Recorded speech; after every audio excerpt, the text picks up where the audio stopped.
Welcome into the RotoWire NFL podcast. It is Thursday, May 6th. I'm your host, John McKechnie, joined as always by Mario Puig. And we finally made it past the NFL draft, something that we'd been anticipating for months and months and looking forward to these guys finally getting their names called on the big stage. It all finally happened. It all went off without a hitch, all 259 picks, plus the undrafted guys. So a ton to get to today.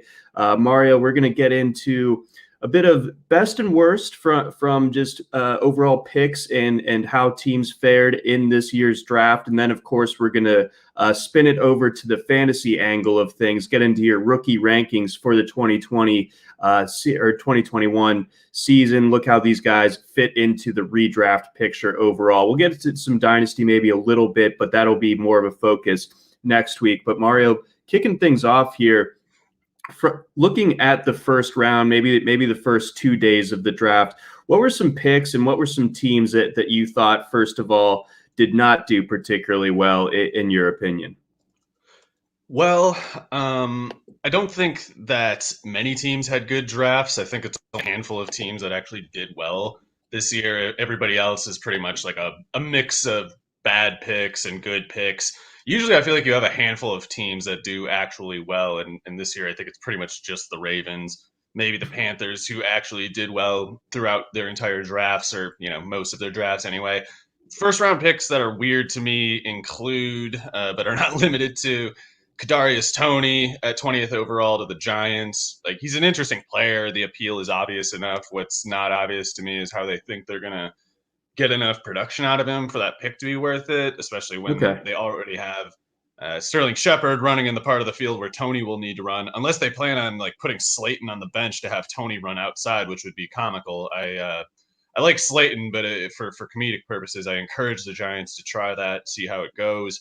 But yeah, otherwise we'll unpack that further a little bit later.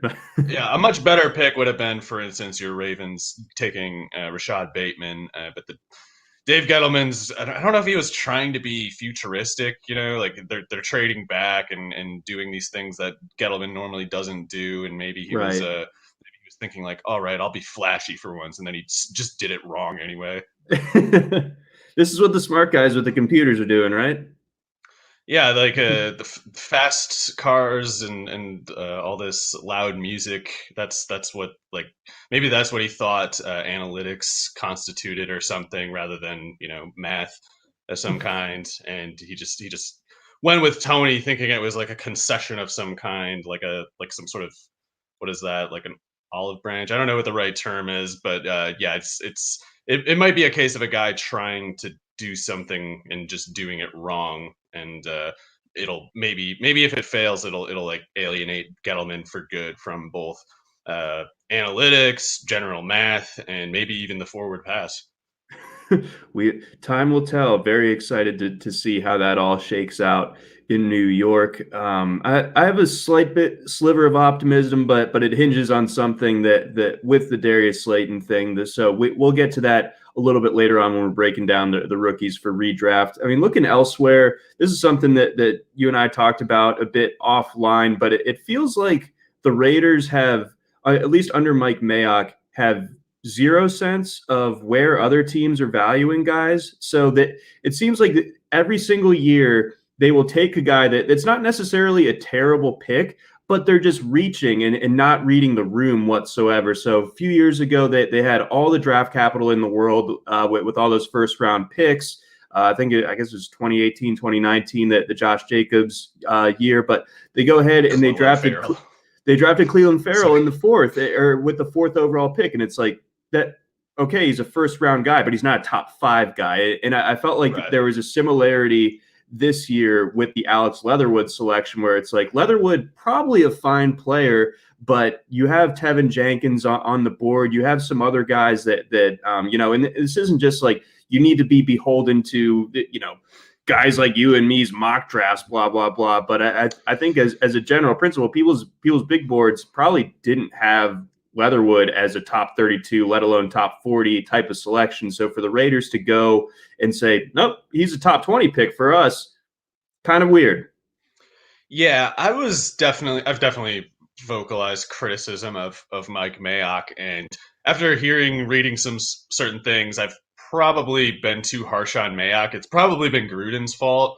Not to say like Mayock's making great picks or any other particular step of the team managing process, but it kind of sounds like Gruden is running that team, and he is completely just ignorant, lost, doesn't know anything. He doesn't know up from down at this point, and it shows up in their drafting. If so, like Mayock, I never agreed with his rankings especially much when he was working for NFL Network or whatever, but it is just mind-boggling how bad that team has been managed. And in hindsight, I really do think it probably wasn't Mayock. Like Mayock, I'm sure did some things that I thought were bad ideas, but the really big bad ideas seem like they're from Gruden, who kind of has the veto power over at least the first round picks and maybe other things, including free agency, where they've done just as badly as they've done in the draft. But Leatherwood, it's one of those things like you hope the guy doesn't get stuck with unfair expectations, or you hope he doesn't get blamed for Gruden's mismanagement. It's not his fault that they reached for him, but he seems like he should be pretty good. Just I don't know why they would have taken him there. At the very least, they could have probably traded back, but maybe not. I think it was Jim Nagy or somebody was saying how like actually all these other teams had him ranked 20th, and it's like, well, they're wrong too. That doesn't really make it better, but whatever.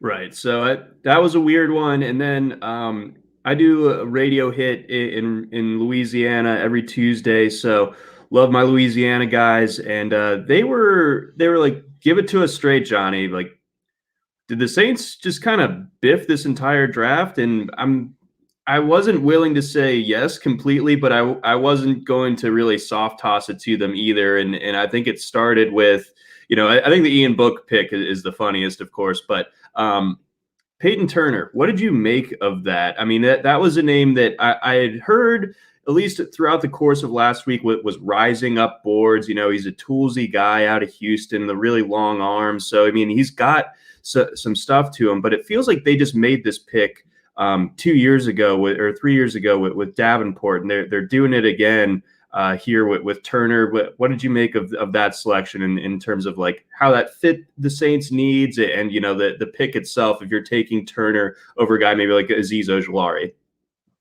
So I was caught off guard by the Turner pick. I definitely didn't expect it, but I actually think it's kind of okay. It's just maybe a reach. It's hard to know, but I think Turner's prospect profile is actually pretty nice in my opinion, and I think it's a little different from Davenport, both because they didn't have to trade up for Turner. They traded up to take Davenport, and that definitely set them back a little bit. But also, Davenport's almost more like the other guy that the Ravens took in the first round, uh, Obafe Owe, because Davenport was this guy who he was kind of productive at UTSA, but I don't think anyone confused him for like DeMarcus Ware coming out of Troy or some other really great pass rusher from a small school. It was just like, this guy's really huge and fast, and it'll work out because he's so toolsy. Like I think they convinced themselves that it was like a Jason Pierre-Paul kind of deal. But Davenport's been okay. He's not bad or anything, but the production wasn't really there quite the same way as it was with Turner. Like Turner was really productive at Houston, and he's kind of a different sort of athlete. Like he's more like a strong side build, plenty athletic, but he's like kind of a bigger 4-3 end by nowadays standards. So Turner's a little bit different. Like he's the kind of guy who almost maybe more like a Cam Jordan kind of end. Like they obviously have Cam there, but just in terms of a guy who's kind of like over 280, but still really athletic, still a 15 sack threat.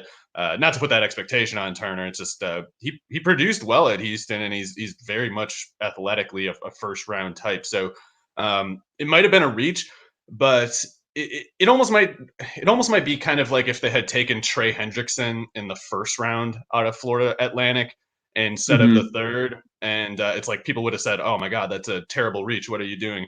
And it kind of worked out because he's obviously he's been very good for the Saints, and the Bengals paid a lot to get him. But Yep. they're kind of similar guys in that they're from smaller schools and they were ignored because they're from smaller schools. But when you look at their production in college and you look at their athletic workout numbers, like Hendrickson too was really athletic in his testing. So they might have just said like, this guy looks like Trey, let's get him.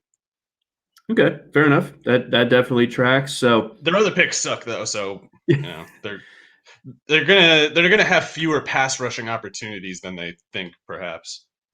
but here's one I More came run up stop. with. Here's one I came up with for Ian Book joining that quarterback room that also has Taysom Hill, the Book of Mormon. Huh? Yeah, that's pretty good. I didn't know Jameis Winston had a role in that one. No, But yeah, I couldn't shoehorn him in there. I'll have to figure out a better way to sum up the trio. yeah, I want to say something, but I can't. But yeah, I think Book of Mormon pretty good, especially if we got like Taysom Hill moved to receiver and Ian Book at quarterback. You can call their completed passes the Book of Mormon. There it is. There it is. All right, let's get on over to some picks that we did like from the first round. So I felt like it was hard to miss basically through the first 6, 7 selections. That did you got like the first 7 correct if I remember right? Maybe the trade Sewell, I didn't had a materialize. trade up, yeah. Yeah. So the first 7 picks were right in the order, but I didn't. I thought the Chargers. I heard from people who have sources that the Chargers were looking to move up for Sewell, but the Lions, that surprised me. I actually don't really like that pick that much. Like Sewell, if anything, seems overqualified to me to be a right tackle. Uh-huh. And Taylor Decker is so good at left tackle, but Right. anyway, yeah, I thought the Chargers would it would have been worth their whatever the price was to upgrade from Slater to Sewell, but well. It is what it is. But after that, the way that the board shook out, what kind of stood out to you as picks that were good fits one way or the other, or are you just solid values? Well, I liked the J.C. Horn pick by the Panthers. I definitely didn't anticipate it exactly. Like it was kind of like a 1 out of 5 thing in my mind, which of course was wrong. I thought he might have slipped a little bit because uh, Pat Surtain was the guy who was supposed to be better in like zone coverages, which is to say he's like more versatile of a coverage guy than Horn, who's more of a straight up press man coverage kind of player. So I heard like that criticism of Horn, and I thought it might have mattered. It ended up not mattering. And in hindsight, I think Carolina's reasoning is totally solid. It's a much better pick than like Derek Brown last year. That was a crap pick, but this is a really good one because Phil Snow, I think, also is a probably really good defensive coordinator. They had trash personnel, especially in the secondary last year, so they had really bad results. And I know some people thought Snow was part of the problem, calling a lot of zone coverages, and they were getting beat in these zone coverages. But if you can't run man coverage, you kind of have to run zone coverage, or maybe you could just let the offense score whenever they want. Like those are your 3 choices, and Snow couldn't run man coverage, so that's what this pick is for. It's like they're gonna use Horn, I think, a lot like the way the Bills use Tre'Davious White. Like you're gonna see him be in shadow man coverage, a lot of press coverage, and the other corners are going to be in a some man coverage, of course, but like I think the other corners are going to get some zone looks that Horn won't. Kind of the way that the Bills give like Levi Wallace a bunch of help and Josh Norman a bunch of help with their safeties. So excuse me, I think Snow has a pretty good idea of what to do. He was pretty impressive at Baylor, certainly. So I think Horn's going to get that like Tre'Davious role where he's on the number 1 receiver every week, and then they kind of actually last year with Snow they didn't have like a set system. They changed it every week pretty much based on the personnel they were going with, which I think is a good sign in a coach. And he would have like shadow coverage one week and then no shadows the next week. If like Rasul Douglas was going against some big receiver, they'd say, okay, you're in shadow coverage against the big receiver. We know you can't cover the small, quick guys like KJ Hamler, obviously. Hmm. So he Snow looks smart, and I think he's going to get Horn is useful to him because he can be that shadow press guy no matter who they're going against. Like there's just not many kinds of receivers that a guy like Horn matches up poorly with. No, I don't think so either. And This guy had Horn to the Panthers in his first mock. Nice. But then my second mock, I got a little belligerent with with all the smoke coming out Thursday that the Saints were going to make a big move, so I had the Saints moving up into the top They 10. were trying to. That wasn't just smoke. Like they just couldn't pull it off. Yeah, that would have taken a ton. I mean, to move up from what 28, 29, that would have been a serious haul to be giving up. But yeah, either way, I thought that the horn pick by the Panthers made a ton of sense. I hate the Surtain pick. They didn't need Okay, another corner. They already had no, Kyle they Fuller, really Ronald didn't. Darby, Bryce Callahan, Ojemudia is probably not that bad as a fourth corner. And then they take Surtain when Fangio already doesn't need good corners. Like he can do money ball stuff basically everywhere, but especially in the secondary, he's just really good at that. And then they take Surtain to play nickel corner? Like, are they going to cut Callahan? Callahan's really good. I don't really get it. They should have taken Justin This Fields. is all the move to get Rodgers. Apparently, that he'll just be Well, part of that package. that would make it much more justifiable, certainly. But if they don't get Rodgers, it's just a crap pick. Even if Sertan's a good player, it's just ridiculous. Yes, Should have took Fields. not the best one. No, I think quarterback would have been the play there. Looking elsewhere, did you feel like Jamin Davis at 19 was a reach by Washington? Yeah, and maybe I'm missing something about this guy. Like it sounds like he's kind of like inexperienced for the linebacker role that he played at Kentucky, and there's maybe some schematic explanations for why he made zero impact at or behind the line of scrimmage. But to me, this looks kind of like I don't know what kind of pick it might resemble, but it just reminds me. It looks to me like a bad process. Like it's the theory that Davis's value presupposes is like it makes enough sense. Like, oh, you want a really good coverage linebacker. You want a linebacker who's fast and can shut down tight ends, and this guy's really good in coverage. And that's all true enough, I guess, but I don't really see why Washington felt the need to take him there. And I hate it when linebackers don't make tackles behind the line of scrimmage. Like it sounds like it might be an exception in this case, but normally when a linebacker isn't making plays behind the line of scrimmage, he's slow to process and he's getting rocked by the lead blockers. So if you can't get to the behind the line of scrimmage to get to the ball carrier, I'm not convinced you can really play linebacker at all in the NFL. But we'll see. And if there's if there's a rawness excuse because of inexperience, then that's different. And of course, the more inexperienced a player is, the more leniency they get for whatever flaws they might have in their game. And Davis does at least, the tools question is not a question. Like he definitely has all the athleticism, the frame, all of that. So Yeah, look at the we'll six see. pack. Maybe he's the next Keith Bullock. Maybe I'm wrong, but I really hate it when linebackers don't make plays behind the line of scrimmage. No, that's a totally fair critique. It made a little bit more sense in hindsight once it came out as to why Jeremiah Owusu-Komorora was sliding it in the draft. So I thought that he would have made all the sense in the world to He's a better Washington, but player. yeah, I he mean, is. he anchored a really good. He was the best defender in a really good Notre Dame run defense, and he made plays behind the line of scrimmage, even though he's 220 pounds. So yeah, Yeah, Owusu Koromoro, I think would have been the better player even at 19. I did too. I mocked that 2 times, but obviously he slid for reasons that weren't due to his skill set necessarily. Looking past the or into the 20s here, what were some of your favorite picks from say 21 all the way to the Bucks with Joe Tryon at 32? I kind of hate most of these picks except for Bateman and Turner and Stokes. I might be missing something with Stokes. Like I don't know how to scout cornerback play. I don't know cornerback technique at all. But just going through the kind of Rolodex of past corners that I can remember coming into the league, there has not, to my memory, been a guy who is built like Eric Stokes and tested the way he did that was anything other than very good in the NFL. Like I just, or at least like anybody who has his tools, who was the best corner in a pass defense as productive as George's, had not failed in the NFL. Like I don't even.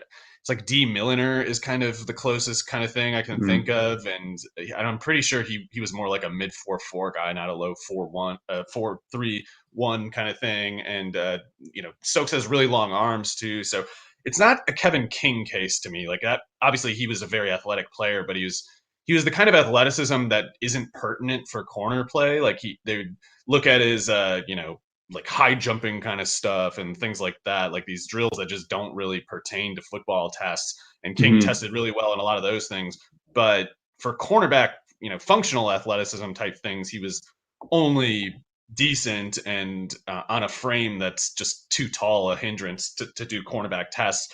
Stokes just looks prototypical to me, and his athleticism lines up with the functions that I think he'll have in the NFL. So I think Stokes will be really good. I could be wrong. Some people that I trust who are very much knowledgeable about schemes and technique and stuff are a little lower on Stokes, but I think I'm going to fade them anyway. Just kind of just because I can't remember a guy like him failing in the NFL. I'm not a fan of the Travis Etienne pick, just because I think James Robinson is really good, and I think I guess I want to mention a few things about this. You're going to see people talking about how, you should have faded James Robinson, you should have traded James Robinson in Dynasty because undrafted running backs just don't stick in the NFL. They always, if you don't have draft capital, you're always going to get replaced. And it's like, that's totally missing the story here, because that's not what happened at all. Undrafted guys don't run for 1,000 yards. Well, I was going to say, though, James Robinson could have been a top 5 pick last year, and Urban Meyer still would have took Etienne at this spot. It wasn't his pedigree or his being handpicked by the regime that mattered. It's that Urban Meyer is a speed fetishist. He looked at James Robinson and thought, like, I can't use this guy, he's too slow. So he took Etienne because Etienne is fast, and I think Etienne is more or less worth that pick. I think he's a pick. I think Etienne's going to be awesome in that offense. But Urban Meyer is an idiot for the fact that he doesn't know how to use a player like James Robinson. And don't get me wrong, like if they can't trade Robinson, if they don't get a good enough offer to move James Robinson, they're going to get to training camp and Urban's going to actually meet James Robinson and actually see him on the field in person. And he'll be like, oh, I guess I can see why this guy had 1,300 yards or whatever last year and a billion yards as the sole ball carrier in Illinois State before that. And I can see, he actually is pretty athletic. Like, he doesn't run in a straight line that fast, but wow, he's our best dunker on the team, and he can do all these jukes, and he's got real burst from a power stance, things like that do matter for running backs, even if Urban Meyer thinks the best running back of all time is Dontre Wilson or whatever. It's a stupid thing about Meyer, but it's something so stupid he won't be able to stand by it anymore once he sees James Robinson in person, because he handpicked Carlos Hyde in free agency, to be a backup. Right. But it's like, you can't look at James Robinson and think, I don't know what to do with this guy, and then look at Carlos Hyde and be like, oh, but he's good though. Like, that's too stupid for anybody, including Meyer. So I'm like disturbed and disappointed that Meyer can't see why James Robinson is obviously a good starting running back in the NFL. But Travis Etienne will not embarrass him. Travis Etienne is going to torch. Yeah. So that ends up being a good pick. It just kind of creates a bit of a logjam for this year. Again, like you said, unless James Robinson were to get moved sometime this offseason. But if it goes into the year with Etienne, Hyde, and Robinson, then this becomes a pretty big headache of a backfield potentially. We'll unpack that in a little bit, and then sell me on the Bateman pick. Maybe I'm just a little bit wearing too much scar tissue from how the Ravens just completely whiff on their receivers in NFL drafts in the past. It feels like the best one they've ever drafted is Torrey Smith. So that's not great. Although I'm not ready to give up on Marquise Brown just yet. Yeah, but Brown's good. He's just not going to be a workhorse receiver. He's a home run guy. But I think don't get me wrong, I'm not optimistic that Greg Roman will use Bateman the right way, but just the point blank question of how good he is, I'm not even one of Bateman's biggest fans or anything. Like, some of his biggest fans think he's going to be like next Jerry Rice or something. I don't really believe that, but I think he's pretty clearly good. I can't quite figure out who I think he looks like, but I feel like he has too many clearly unambiguously really good traits for it to go poorly for him on his part. The question is more like how many targets does he get, especially in 2021, because I happen to believe Sammy Watkins can play football pretty well, and I think Devin Duvernay is also good. So Yep. I think there's a lot of competition there. Tylan Wallace, I think, is good. Probably not as good as Bateman, but good enough that it's going to be a real headache to distribute snaps and targets in this backfield. So if if Roman does things the way he did last year, then some of these guys are just getting cut out of the picture, and Bateman could be one of them. But if they get Boykin off the field, and Snead's already gone, obviously, then Watkins can kind of play outside at one spot. You can have Bateman, maybe Wallace, I don't know, outside at another spot. You can have Brown and Duvernay in the slot, Brown outside sometimes. There's a lot of ammo there if they want to use it. And if they start throwing the ball more, or at least start running from more spread formations, fewer two tight end stuff, maybe instead of having, a lot of Boyle and Andrews and Tomlinson or whatever on the field, they could just have Andrews be the inline guy, even though he's small, even though he's not a good blocker, because they can run passes from that look too. And if the defense wants to rough up Andrews as a run blocker, then you give them the play action, the bootleg, and you get a nice 40 yards out of it. And then they don't do it so much after that. And you can kind of just force the defense to put more speed on the field and try to spend less of its resources shutting down the run threat. And then if they do that, then they get beaten by the run threat. So there's ways that they could make this all work, and they should go to a 3 wide base, in my opinion, even if it's tight splits, even if it's obviously Andrews can get some of those wide receiver snaps, and you can get Boyle on the field plenty too. But I think they should try to get a base offense where it's like Watkins. I don't know. Maybe I don't know. I still think Duvernay is good. I don't admittedly see the way he gets onto the field so easily, but he's faster than Bateman at 20 pounds heavier, and he's so good after the catch. He's so good with the ball, doesn't drop passes. So particularly if the defense is spending a lot of time worrying about other things, I really think Duvernay can be a weapon. But some order of getting like Watkins, Bateman, Duvernay, and Brown all over the 600 snap mark, I think would be a good thing. There's no real evidence that Roman has it in mind. It just doesn't seem like it's his, like he would do that. And then Harbaugh too, it doesn't seem like he wants to go to like a more pass oriented offense. But Lamar can throw the ball, especially because Lamar gets to play on easy mode when he throws the ball, because the defense has to respect the run threat that he poses, and if they don't, then it's just auto touchdown. So he gets to play on a lower difficulty, and now that he has real weapons, he can go back to that 36 touchdown sort of deal if they give him the shot. Yeah, that's where I'm interested, because last year there was just nothing to really work with, between the COVID stuff, holding out several key players on that offense, and then just having to literally use what was left of Des Bryant for snaps, and that was discouraging, man. I mean, it was just like, man, what is happening here? But I think if you don't dwell on it too much, and you look at what's in store this year, where they go out and they get Sammy Watkins, and then they go ahead and they draft both Rashad Bateman and Tylan Wallace in the draft. I think that, even if they don't have the best track record of hitting with these receivers, I think they have enough guys to where the odds are in their favor that at least a couple of these guys, step forward, and somehow that, this becomes a passing offense that I don't know if it exactly resembles what 2019 looks like as far as its effectiveness and its efficiency, and, Lamar Jackson leading the league in touchdowns, but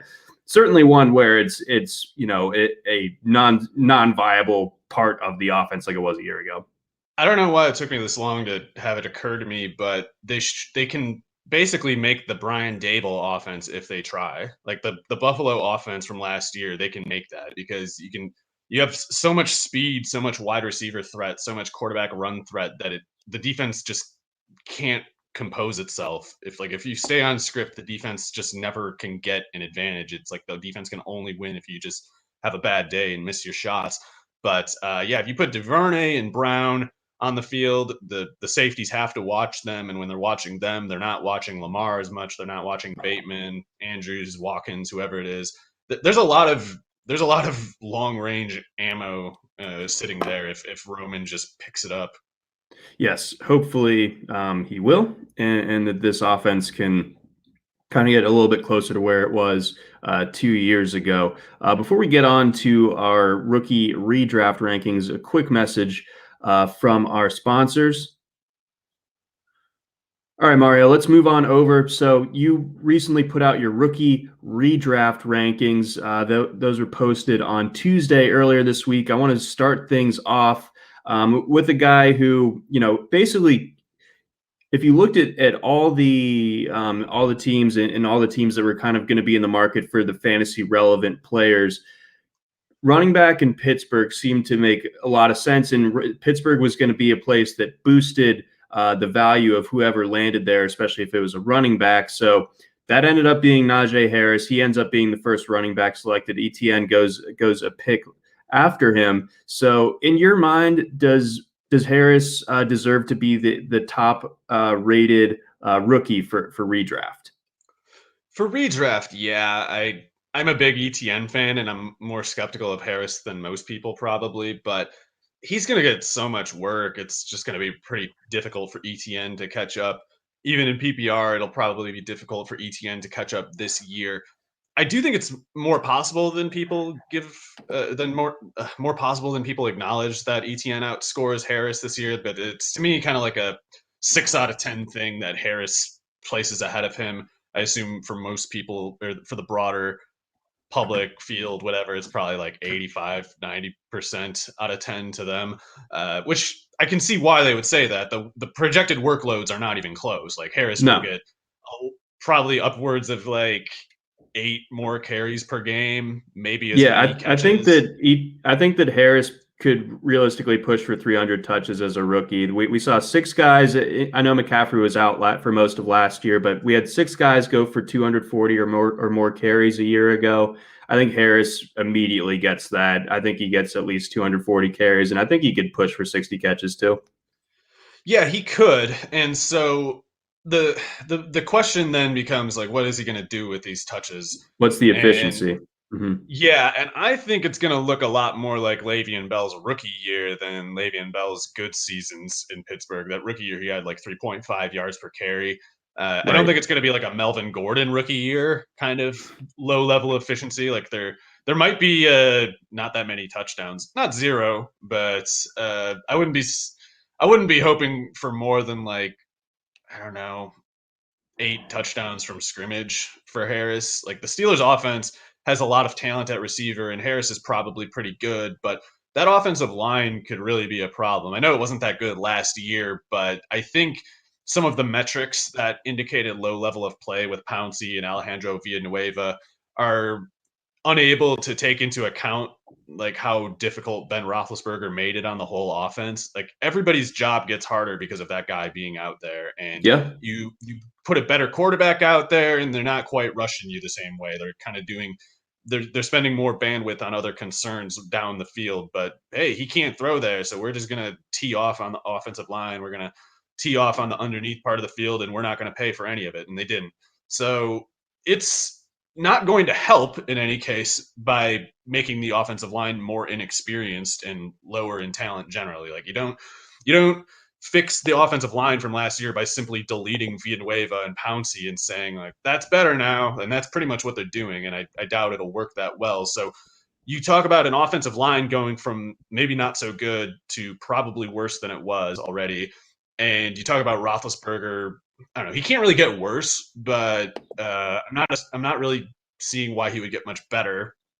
And then the whole deal with Harris, as far as like his prospect profile and like how good he is something that I think is a little maybe off. Like the narrative around him might be a little bit wrong. You see just kind of like a uncritical reception of him. Like people just say like, hey, he's got the draft capital. He's got all these numbers in college. That's it. That's all that matters. And I think he's good. I think he's better than Josh Jacobs. I think he's better than I don't know, certainly better than like someone like David Montgomery, whoever, some of the recent faves of dynasty Twitter and whatever.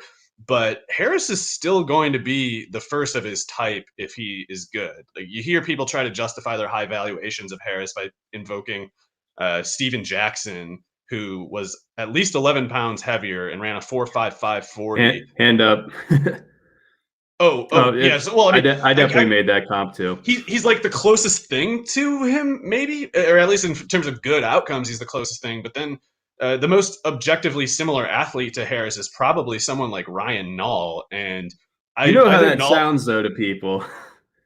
I Like know how it even though sounds, but it's like Nall is a surprisingly good athlete, is the right. thing, and it's just like, what has that gotten him? I know it's like a team could have, maybe if he had the draft capital, he would have gotten a shot and he would have done as well as Harris is about to do. Maybe they're both good, but I don't see people grappling with these things. I don't see them addressing these concerns, and when they don't address it, and then they say like, "Oh, that just doesn't matter." I'm not convinced. I mean, I don't.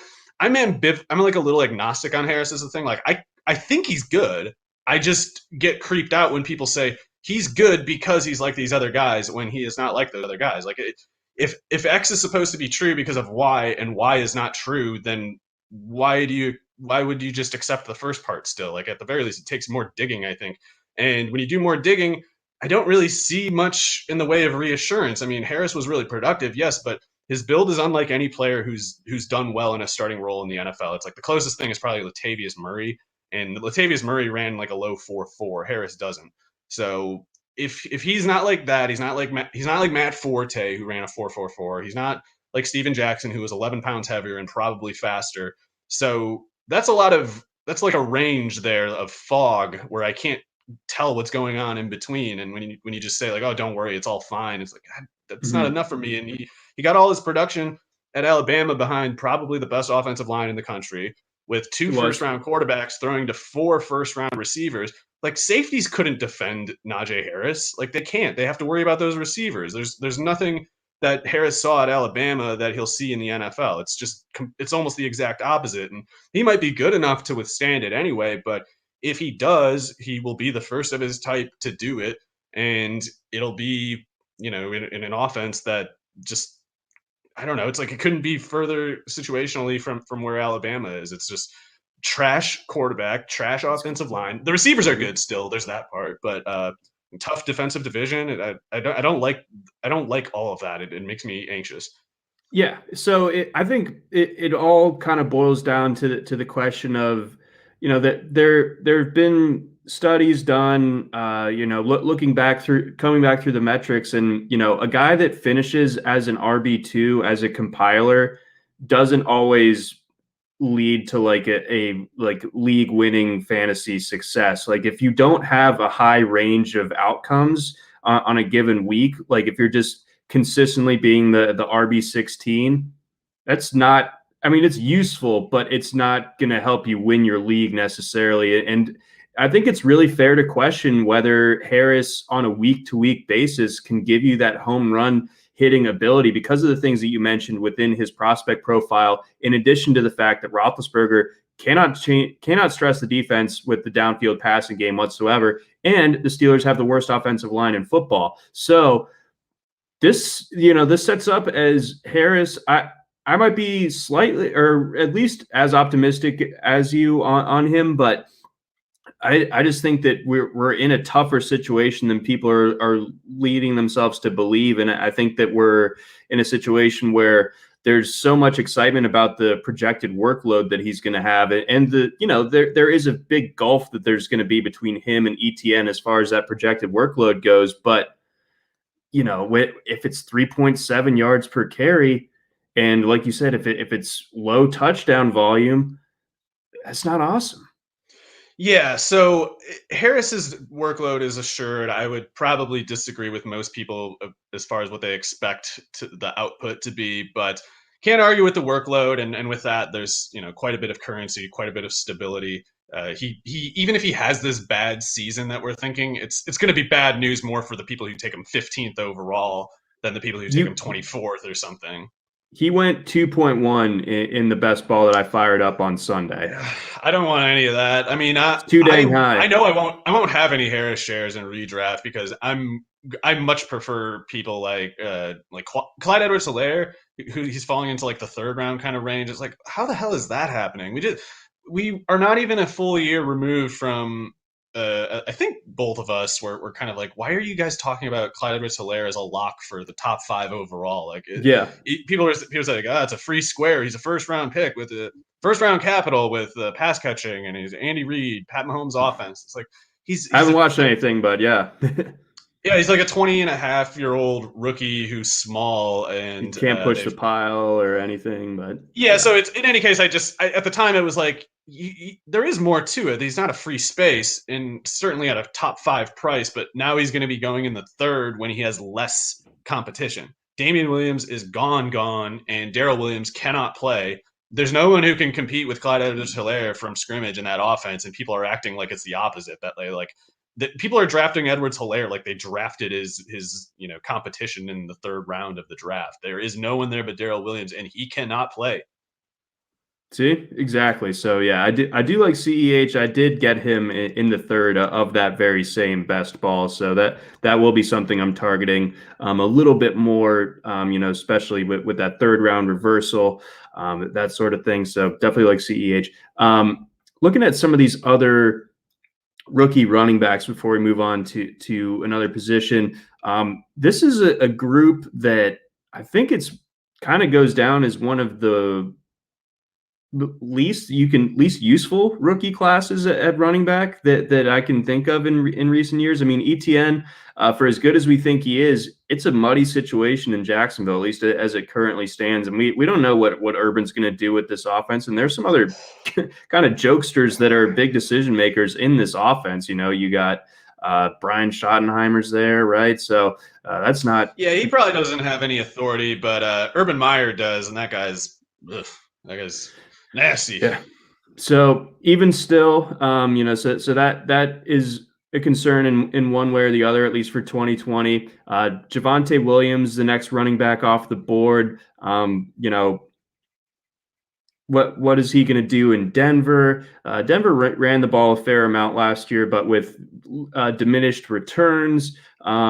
You look at the fact that Juwan James just tore his Achilles yesterday away from the facility. That's a whole other can of worms. But, maybe this is a bad offensive line too. Melvin Gordon's still there, even though he's, not particularly at his peak, at least at this stage. But, I don't know how useful Javonte Williams is going to be for 2020. And then after that, I feel like you get into a range of pass catching running backs, and that's about as good as you can expect. Guys like Kenny Gainwell or Michael Carter. Michael Carter might have room for a little bit more. And then, you have Trey Sermon going, like, I've seen as high as the top 100 picks recently. And that's concerning to me because I don't remember exactly when Raheem Mostert and Jeff Wilson were cut from this team. Yeah, so I think there's certain upside scenarios with both Javonte Williams and Sermon, maybe a little bit with Carter, but I think his ceiling is more categorically limited just because he's like 5'8", 200, 4.55 kind of player. He's quick. He really knows how to run with a football. He can catch a football. But with that kind of frame, he plays at a higher difficulty level than some other guys. Certainly, someone even like Javonte in the NFL, like he wasn't better than Michael Carter at North Carolina, but he definitely projects better in the NFL. He at least can plausibly carry more than 15 touches from scrimmage each week, whereas with Carter, you're maybe asking for trouble if you do that. So Javonte, though, and Sermon and especially Javonte are probably not guys I'm going to have many shares of this year because the entire narrative around Javonte Williams is just hysterical. Like, people are not lucid anymore. They've completely lost their minds. They can't have any perspective on anything. And I don't know why, but he was their Neo this year, and they had to just make just preposterous hype statements about the guy. It's like, first he's 220 pounds and he's Nick Chubb, and setting aside that Nick Chubb is not 220. He wasn't even 220. He's 212. He runs a 4.55 at 212. It's like Miles Sanders was 211 at the combine. You're going to tell me that Javonte Williams at a pound heavier is going to be this absolute brute of a power back in the NFL at 212? No, he's not. He's going to see some of those same tackle setups that he did when he was running against Miami or whatever it was, and instead of 4 stooges just running into each other and bumbling all around him and missing and just sliding off of him, he's going to get tackled in that situation. And we went through this with David Montgomery already. Your high tackle rate is not helpful unless you are, actually running away from the defense over and over and still doing it. Because if you're just breaking lots of tackles, you're just not running away from people. And in the NFL, a lot of those broken tackles are not going to be broken. Yeah, they're just Jonathan Taylor will fumble less in the NFL because he can't break as many tackles in the NFL as he did at Wisconsin. If Jonathan Taylor is going to break fewer tackles in the NFL, then you can bet 212-pound, 4.55 running Javonte Williams isn't going to break many either. He's not a better power back projection in the NFL than even Elijah Hood was. So he's going to have to make more of an elusive game. He's going to have to make more of a speed element because you can't play a power game at 212. You're going to wear out. If you manage to just show that power functionally, you will wear out physically, and you probably can't show that power in the first place because these guys don't tackle like the Miami defense did. So the whole theory of how he's going to succeed was never fleshed out. It was all just fan fiction nonsense, and it's pretty much unfair to the guy. He still has some good stuff going for him, but not the things that they were saying. It's he's got some shot, but he's just his workout numbers are the same as Kylan Hill, who is 2 pounds heavier than him, And it's I think Kylan Hill would be good, but I'm not gonna set him up for an unfair reception by saying actually he's freaking Clinton Portis. It's just people are just not keeping their heads on straight. And in Denver, it's I think Williams is good enough to produce from scrimmage, especially in a rotational role. But Melvin Gordon, even if he's bad, they still have an incentive in giving him the ball quite a bit because if he has a good year, he might get a decent contract this offseason and they might get a 5th round pick out of it. And in the meantime, he's probably not bad. He's just kind of a bad free agent signing and is not that great for the draft pick that the Chargers spent. But another thing that the Javonte super fans aren't keeping in mind is that Royce Freeman might not be a very good NFL back, but that should scare you about Javonte Williams' prospects then, because Royce Freeman is 17 pounds, or was at the combine, 17 pounds heavier than Javonte Williams, and he still beat him in the 40-yard dash. And he had totally good I've seen people say actually Javonte Williams' 40 time doesn't matter because he's got good 3-cone, and 3-cone is quickness. It measures quickness. It's perfect. And he's got a good 3-cone. Royce had good 3-cone, 20-yard shuttle. It's not helping him. So if a guy can produce like Royce Freeman and run the way he does run faster than Javonte Williams, at almost 20 pounds heavier than Javonte Williams, and still not be good, then you should probably take less for granted about what you're assuming with Javonte Williams' production. He could fail in the NFL. It's not a given that he's good just because a bunch of people said nonsense about him on the internet. And Royce Freeman was more productive too at Oregon. Far. He was a Heisman guy, just total monster at Oregon, even as a true freshman. 3,000-yard seasons from Royce and looked real good doing it. A little bit of caution there for the Javonte optimists there in Denver. Again, let's unpack the Sermon thing a little bit real quick. Yeah. So he's interesting. I think I can't tell if I believe that Josh Adams is pretty good or if I think Sermon's going to struggle in the NFL, but he's really similar objectively to Josh Adams. They're both too tall, more or less. And Sermon's not that tall at listed 6'1", 215, but he kind of just runs taller. He's very upright, and he doesn't have much lean forward. He doesn't have much squat to him. He's just kind of like a trap. He's running hurdles out there, and that worked for Eric Dickerson 40 years ago or whatever. And you let Josh Adams or Trey Sermon into the open field, and you do have a problem. It's just that when you're that upright, you need to have a lot of anchor strength, or you tend to struggle to find that open field, and your ability to run in the open field is a moot point. You can't get out there. So maybe the Shanahan scheme can make Sermon productive. Shanahan can maybe scheme his limitations to the periphery. Sure. Jeff Wilson is not a great athlete, and he was really productive last year. Right. So maybe Shanahan could make Sermon or Adams both productive, and maybe that's exactly what will happen with Sermon. But in the meantime, I am not convinced he's more than an off-the-bench kind of home run kind of guy, maybe a slower Jarius Norwood or something like that. I'm not convinced he can take on volume in the NFL. And Raheem Mostert's not going anywhere. I don't know why people think Kyle Shanahan's gonna get out there and say like, I'm mad that Mostert got hurt last year, so I don't want his 7 yards of carry anymore. I'm just gonna leave him on the bench. No, he's gonna run Mostert until he breaks again, and that Yep. could very well happen. But that's what's gonna happen because you don't leave production like Mostert's on the bench. You don't do that. So Mostert's gonna take up something. Wilson very well entrenched in the scheme by now, so he's not going to get pushed aside just because he's a formerly undrafted guy. And Wilson has some ability; he was super productive at North Texas. So Sermon also needs to worry about probably not Wayne Gallman. I don't think Gallman's any good, but No. Elijah Mitchell in the 6th round is a lot like Raheem Mostert. So if Mostert does break, then maybe Mitchell just takes his place anyway and kind of precludes the upside scenario. And I don't really know. I'm not sure Shanahan has thought it out either. Maybe he just looks at it as like, I've got 4 or 5 guys. 2 of them are going to get hurt in training camp, and then I'll figure it out. But Hmm. Sermon can make a big play. It's just I don't know how much volume he can take, and I'm a little skeptical that his big playability will translate perfectly. It's not like he was Tevin Coleman at Indiana, you know.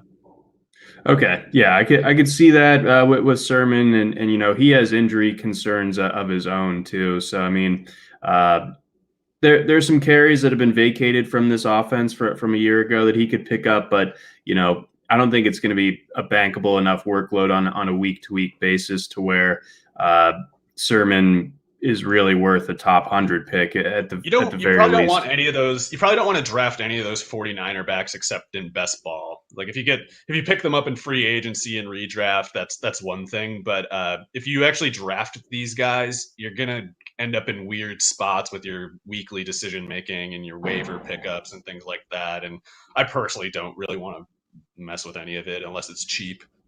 Nope. Let's go with a couple more running backs here. Michael Carter, because the Jets kind of stood out as another team where if they go with a running back, that guy has to immediately be on your fantasy radar. So Michael Carter goes to New York. You mentioned him in the Javonte Williams breakdown, but anything to add as far as what he brings to the table in New York? Well, he's definitely knows how to run with the football. Like he's really productive throughout his whole North Carolina career. Started over Javonte Williams, so I think Carter has skill. For me, the question is how much his athletic traits allow his skills to manifest in the NFL. And specifically with volume, it's hard to see much because he's right at just under 200 pounds. So in fantasy, he could still be useful, especially as like a flex play in PPR, as long as he's getting all the passing down work with the Jets. Because if Michael Carter caught 55 passes this year, I don't think that would really be shocking to anyone. It's just that it probably would shock me if he had more than like I don't know 120 carries or something like that. Hmm. So in PPR that's fine, and especially in best ball when you don't have to guess right when he's going to have a workload spike, uh, that could be useful. I'm probably not going to be the person who picks him. Like I'm imagining some of his enthusiasts will probably be a couple rounds ahead of me, but it's not because I want to fade the guy exactly. It's just I'm I see certain limitations that maybe some people don't. But also, we has Carrion Johnson been picked up yet? I saw I know I the just saw he Lions. got released. I don't know if anyone Okay, scooped him yet. so we gotta keep in mind that there could be some more dominoes to fall yet. Like James Robinson could be traded, Ronald Jones could be traded. We don't know who's going to get cut. Like Carrion was the first one, I guess, but there could be more. And someone like him, if he goes to the Jets, then it's like, yeah, Carter's not seeing 100 carries this year. And I don't even think Carrion's that good. It's just you get some replacement level guys in there, and it's going to be hard for Carter to kick them out of the way. It's like all the other Jets running backs need to be just horrific for the Jets to be desperate enough to give Carter more than like 15 carries in a game. Okay, all right, that makes sense. Kenny Gainwell going to the Eagles. What say you? Uh, so I think he's basically the player that people wanted Boston Scott to be when they were, going into last year, talking about Scott as a, you know, flex type RB, like an equal to Miles Sanders or whatever. Gainwell is small, definitely 5'8", 200 or so. I actually like him more than Michael Carter as a prospect, though, because Gainwell has more speed, and I do think speed matters. Quickness is nice, but you can't like you can synthesize as an offense as a scheme quick areas of space for a running back, but to create lasting distance between defenders, you do need speed at some point, or at least you need to generate a lot of initial separation to have enough to really pull away on a play. And I think Gainwell is more that guy than Carter, but Boston Scott is still there in Philadelphia. He's not a bad player or anything. So Gainwell has more of a roadblock, and Miles Sanders already profiles well for pass catching. Or I don't know. He was He's terrible last catastrophic year. as a pass catcher last year, but he was really good as a rookie. But now that I think back, he was mostly just catching like flats, tosses, basically that rookie year, and defenses were just double teaming Zach Ertz every play for some reason, and no one was there to defend him. And then last year they tried to defend him, and they just shut him down immediately. So maybe Yep. Sanders is in line for a demotion as a pass catcher. I don't know, but Gainwell, he caught so many passes and he did so well doing it. And he did it in a way that Pollard didn't do, Henderson definitely didn't do, Gibson didn't do. So I really think that there has to be skill with Gainwell. Like I just refuse to believe that Memphis all of a sudden had just the thought occur to them like, what if we used Gainwell differently than all these other guys? I don't think it's the system. I think it's got to be him. So I think Hmm. if he gets usage, he'll be good. But Sanders is there, Scott is there. It's hard to take anything for granted. He's more like a waiver wire player to monitor, I guess. Or if you're in like a 30 round best ball, maybe that's the kind of place where you really make a point of targeting him. But if you have to put him on a roster and you have to, start players every week, you're not realistically starting Gainwell in any game this year. Yeah, could be tough. Could be tough for sure, especially with the Boston Scott detail in there. Him being established and being a pass catcher in the NFL. Although I do think that things are up for grabs in on third down work because of how bad Sanders was at it a year ago. Yeah, there's Gainwell has a chance. I do not want to count that guy out. I think he will thrive if he gets an opportunity. Okay. Enough of these running backs for now, unless there's anyone else that kind of should even be discussed on your redraft radar. I mean, Ramondre Stevenson could be interesting if the Patriots cut or move Sony Michel. I don't think he can compete with Damian Harris. I happen to think Harris is good. Chuba Hubbard, he's just a handcuff for McCaffrey, but that's pretty intriguing given what happened with Mike Davis last year. Otherwise, yes, I think it's just Elijah Mitchell because he could just be, plug and play Mostert replacement. Yep. Low 4.3s from that guy. Really explosive production during his time with Louisiana as a Raging Cajun. Let's go. Talk to me about Kyle Pitts. Where do you think that he fits in the tight end pecking order now that the dust has settled and he's officially in Atlanta? Yeah, so he's really expensive, and I don't particularly expect myself to be the person who pays that price in most leagues. But man, if I can't get some Pitts shares, I'm going to be really anxious about it because I think he's going to be a monster right away. Pretty much, I think that it's first of all, it's a huge mistake for anyone to be looking at Pitts and then thinking, how will Arthur Smith, make him work as a pass catcher if he's using him like Jonnu Smith? Like the answer is he's not going to use him like Jonnu Smith. They're not going to run anything like the Tennessee offense. Like they're going to be a three wide base where Pitts is lined up close to the line of scrimmage, so it kind of looks like a two tight end thing, but he's going to be the third receiver in that offense. Like Russell Gage is the fourth receiver. Hayden Hurst is gonna be the Jonnu Smith, like a more muted version of it, more blocking yet, or at least less pass catching than Jonnu, because Jonnu is actually good and Hurst isn't.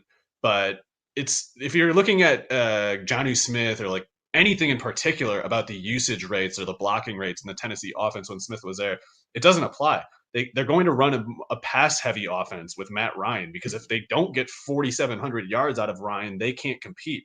But they probably can get 4,700 yards out of Matt Ryan, especially if Julio's healthy all year. I mean, putting Julio and Ridley on the field with Pitts lining up either in the slot or outside with Ridley in the slot, the worst quarterbacks than Matt Ryan would be in the 5,000 yard hunt with that personnel if it's on the field all year. Like Russell Gage was a drain in past seasons. Olamide Zacchaeus, I think, could be good, but going from those two to Pitts is a total game changer. It changes the whole complexion of the offense and the defense that they're going against. And I'm not really sure there's much a defense can do about those particular three route runners at the same time. Yeah. So, I mean, there's just so much to work with for Matt Ryan. So, yeah, I'll give the benefit of the doubt to Smith. I don't think that offense will look anything like the one in Tennessee. There's too much speed, too much outside athleticism. But like you said, as far as Pitts, there is no discount anymore. I think the draft He's up day in like the price is 7th or something. Like he's yeah going really high. yeah. So I mean, if you're comfortable with that, then go for it. And again, that if you draft in volume like Mario and I do, don't have an empty portfolio when it comes to Kyle Pitts. You got to get at least a couple shares. But if you got like one league that you do, maybe a little bit tougher to just get him in the 7th. It looks like in best ball tens since the draft, he's been going in the early 7th. So some people are taking him in the 6th. Therefore, that's tough. I don't know if I can find the courage for that, but man, he's going to be awesome. And if you're looking, anybody who's talking about prior tight end precedent in the NFL is just kind of looking at the wrong thing. It doesn't matter at Yep. all with him. Yep. And then I want to touch on one last thing. I know that we're kind of leaving receivers out today. We'll get to them next week because they're basically worth their entire whole episode on their own. How are you approaching these quarterbacks for redraft? Well, I'm going to have a lot of Trevor Lawrence shares because people are crazy and they're letting him fall way too far in the draft. And people still, I think we've talked about this before, but people don't have a lucid grasp generally of what Trevor Lawrence is and like what he means for the NFL, what he means as a prospect. You see people just kind of engaging him the same sort of hands-off way that they do most rookie top quarterbacks, which is to say they look at it like, yeah, he could be good. There's all these nice things about it, but anything could happen. A quarterback could be a bust. Well, most quarterbacks are a bust, and it's like, no, Trevor Lawrence is not going to be a bust. He's going to be one of the best quarterbacks ever, and it'll probably be clear by his second or third season that this is the case. You can't really compare Lawrence to anyone. He doesn't resemble anyone. He just has kind of just create a player like maxed out everything, and Mm-hmm. that includes his running ability, which is something in particular that people aren't grappling with. Like you watch that guy run, and like, I think he's pretty clearly like a mid 4.5, maybe even a low 4.5 kind of runner. He wasn't exactly outrunning whatever he was. Denzel Ward wasn't on that Ohio State defense that he ran away from, but he ran away from that Ohio State defense, and Ohio Yeah. State's defenses, even in their slowest years, are among the fastest in college football. So he might not need to run a whole lot. Like I think it'll sooner be like a Mahomes thing where he mostly just runs when no one's open. But if he does run, he can go 80 yards on a play. Like he's not Lamar, no one is, but he's at least the rushing threat that Russell Wilson was, in my opinion. And it's like that isn't in the narrative at all. The passing is taken as like a, well, he might be bad because like Mitch Trubisky was bad. And it's like, no, it's not like that. It's not like that at all. He's not going to be a bust. He is going to be a league changing player in his rookie year. Like I think he will be in the Pro Bowl hunt as a rookie, and Yep. he runs for like 500 yards this year, there's a real chance that he's in the top 4 or 5 at quarterback. And I think he's generally going like 12th or something like that. So I Mm-hmm. might just like, aside from, I'm gonna try to get some like Kyler Murray, Dak Prescott, Justin Herbert, Josh Allen, whenever the prices seem reasonable to me for my general roster construction that I'm going for in the draft in question. But if I don't get those guys, that I know what I'm doing. I'm taking Lawrence in the late 8th or the 9th, wherever. If you're in it, maybe I'll take him a round earlier just to be safe. But Yeah. most Yeah. most You drafts I don't gotta. have to. Yeah. The Trevor Lawrence 100% share guy right here. If that's how it has to go, I think it's a better than most alternatives. Like I really think people are getting this one horrendously wrong. Yeah, I lately because there's just been kind of some discussion about the need, and we talked about this offline a little bit too, but the need to get a maybe the cutoff for some people is the top 8 quarterback, top 10, whatever, but waiting on quarterback is not the optimal strategy necessarily anymore. I think that quarterback is deep in one sense, but like the top end is so much better than like guys 12 through 15 that you need to go ahead and get one of those top QB1s. So I've been trying to get, like you said, I'm trying to target that tier or throw Lamar Jackson in there, and then try to grab Trevor Lawrence as my second quarterback, and just kind of hope that the bye weeks line up right. Yeah, I haven't been able to get Lamar yet, but if I had to guess, I would say after Lawrence, my most owned quarterbacks will probably be like Lamar, Dak, and Stafford. Because Mm-hmm. I like actually getting Stafford and Lawrence back to back in that like 8-9 kind of range in best ball. So if I don't get one of those big time 30-point threats, I want to get those two specifically. Yeah, that definitely tracks. And then, so in the best ball that I'm doing right now, I grabbed Dak Prescott, and then I grabbed Trevor Lawrence, I think 2 rounds later. And then a little bit later on yet, I grabbed Justin Fields. What say you? So Fields is a guy that I have trouble figuring out because I like him as a prospect. Like I think he was definitely like he should have been taken by maybe the Falcons. Like I love Pitts, but the Falcons are in trouble if they don't have I don't know how they're going to get a quarterback in the future. Like I don't really know what scenario there is. It's just kind of like they're stuck with Ryan now for better or worse, which could be fine. But Fields at 4 would have made a lot of sense. Fields should have at the latest gone to the Broncos at 9. So I think he's good. I still have my concerns about it. Like whereas I say with Lawrence, there's no chance that he's a bust. Fields is the more typical first round, top 10 type of quarterback prospect in that he could be a bust. It's and of course Lawrence could be a bust. Obviously, I don't believe it's like impossible. Truly, I'm pretty sure it isn't. But with Fields, he has actual limitations in my opinion, and not many, but there's basically one limitation that I see with Fields.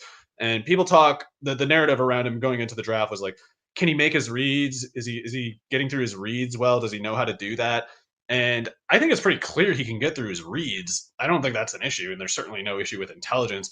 There's certainly no issue with his ability to throw the ball. When he knows where he needs to put it, he can probably make a throw about as well as anybody, including long distance. So there's a lot of upside with that all being the case and him being a low 4.4 kind of runner.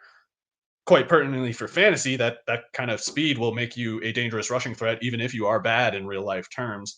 But if he does fail as a starter, I think being in Chicago is not the greatest starting point as far as that goes. I mean, their offensive historically line, and otherwise.